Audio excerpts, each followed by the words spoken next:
Good morning students. आज हम पढ़ेंगे द्वितीय पाठ, दूसरा पाठ पढ़ेंगे।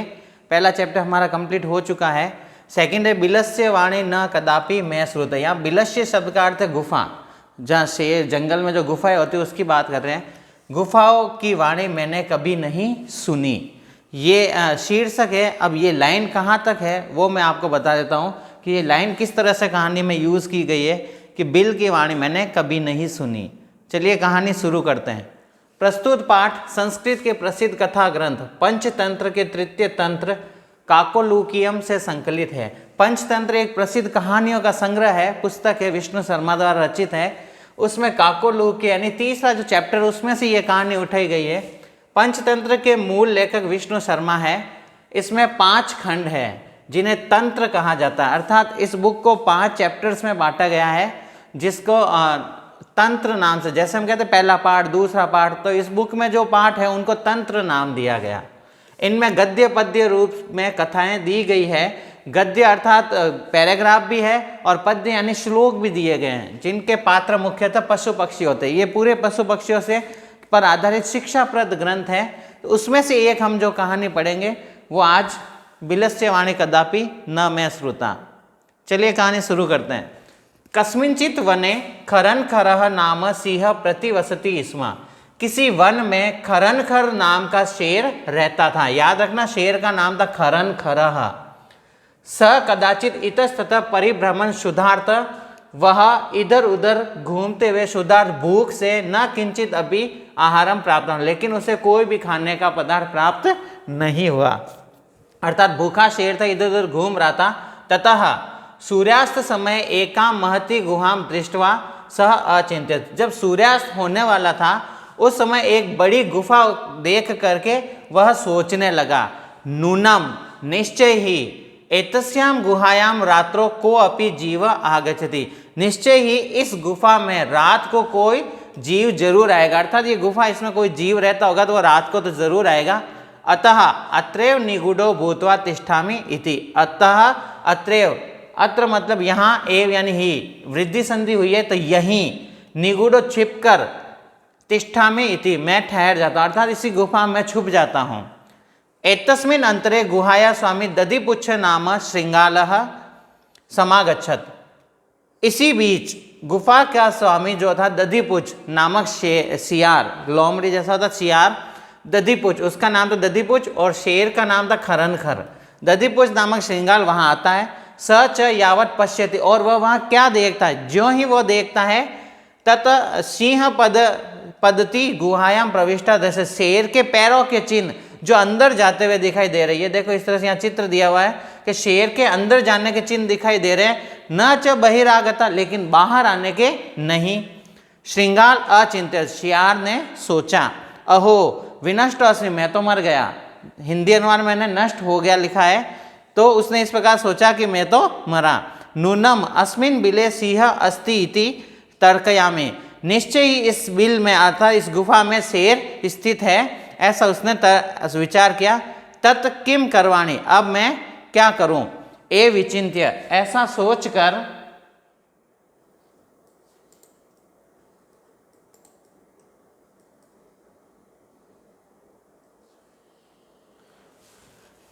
सोचकर दूरस्थ रवम कर्तुर आरभ, दूर से ही उसने आवाज की।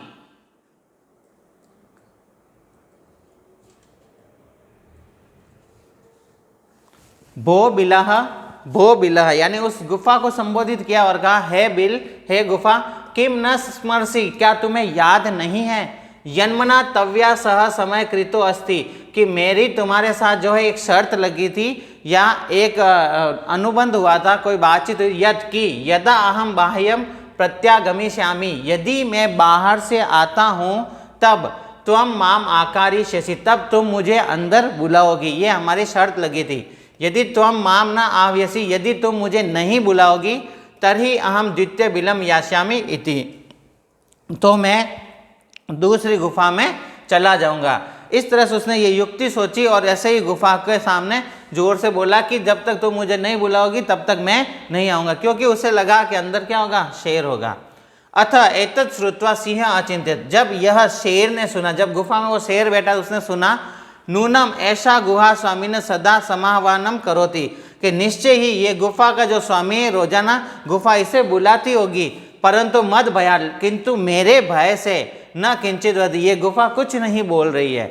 अथवा साध्विदम उच्यते, इसीलिए कहा भी गया है भयस्तंत्रास्त्र मनसा हस्तपादिका क्रिया, भय से अर्थात मन में जब भय होता है तब हाथ और पैर क्रियाएं प्रवंते न वाणी, न हाथ और पैर नहीं हिलते और न ही वाणी अर्थात आवाज़ निकलती। जैसे अधिक डर लगता है तो ना आवाज़ निकलती ना हाथ पैर क्रियाएं करते। वेपथुश्चा अधिको भवेत, बिल्कुल सिर्फ कंपन करते हैं। जैसे ही अधिक भय लगता है तो जीवा कंपन करने लगे, हाथ पैर कांपने लगते हैं। तो इसीलिए शेर ने सोचा कि गुफा भी डर गई होगी, इसीलिए उसको नहीं बुला रही है।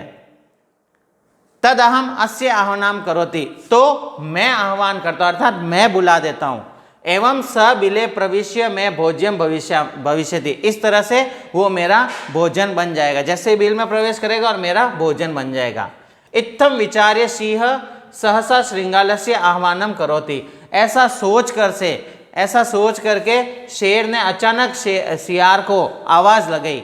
सिंह से उच्च गर्जन प्रतिध्वनिना सा गुहा उच्चे, सिंह की उच्च गर्जन और उसकी प्रतिध्वनि अर्थात आवाज गूंजने लगी। प्रतिध्वनि मतलब जब आवाज गूंजती है। सा गुहा उच्चे श्रृंगालम आवेद, और वह गुफा ऊंचे स्वर में सियार को बुला रही है। अनेन अन्य अपि पशव भयभीता अभवन, जैसे ही शेर की आवाज सुनी अन्य पशु जो आसपास थे वो भी भयभीत हो गए। श्रृंगालो अपि ततः दूरम पलायमाना, और श्रृंगाल भी वहां से भाग जाता है, अर्थात सियार जो था वो भी वहां से भाग जाता है। इमाम पठत, ऐसा पढ़ा गया है कि अनागतम यह कुरुते सह शोभते, जो न आए संकट का भी प्रतिकार करता है वह शोभा पाता है। अर्थात जीवन में जो संकट आने वाला होता है उसके लिए जो तैयार रहता है और उस संकट को नष्ट करने में सक्षम रहता है वो हमेशा शोभा पाता, अच्छा होता है। न सोचते यो न करोत्या नागतम, और जो संकट आने वाला होता है उसके लिए तैयार नहीं होता है वो हमेशा संकट में रहता है और उस संकट का प्रतिकार नहीं करता है, तो वो चिंतनीय है, सोचने का विचार है। अर्थात इस दोनों पंक्ति का सिंपल अर्थ है कि कैसा भी संकट आए उसके प्रतिकार के लिए उसका उपाय हमारे पास होना चाहिए, और संकट आने से पहले उपाय करना चाहिए, आने के बाद उपाय करना उचित नहीं। जैसा हमने पिछले चैप्टर में पढ़ा था एक श्लोक कूप खनन वाला, उसमें दिया रखा था वने अत्र संस्थस्य समागता जरा, इस वन में स्थापित या रहते हुए मुझे बुढ़ापा आ गया। ये शेर विचार कर रहा है कि इस वन में रहते हुए मुझे पूरा बुढ़ापा आ गया है। बिलस्य वाणी न कदापि मैं सुता, लेकिन मैंने आज तक बिल की वाणी कभी नहीं सुनी, आज तक जो है मैंने गुफा को बोलते हुए नहीं सुना। इस तरह से ये कहानी है, ये कथा सार के रूप में आपको बोर्ड एग्जाम पूछी जा सकती है। बिलस्य वाणी कदापि न मैं श्रुता इति कथाया सारम हिंदी भाषायाम लिखत, तो हिंदी भाषा में इस कहानी का सार आपसे पूछा जा सकता है। इसके हिंदी में PDF आपको मिल जाएगी, अच्छे से उसको पढ़ो और प्रैक्टिकली इसे जो है आप बोलो कि ये कहानी किस तरह से है और उसको आराम से लिख सकते हो। ठीक है, थैंक यू।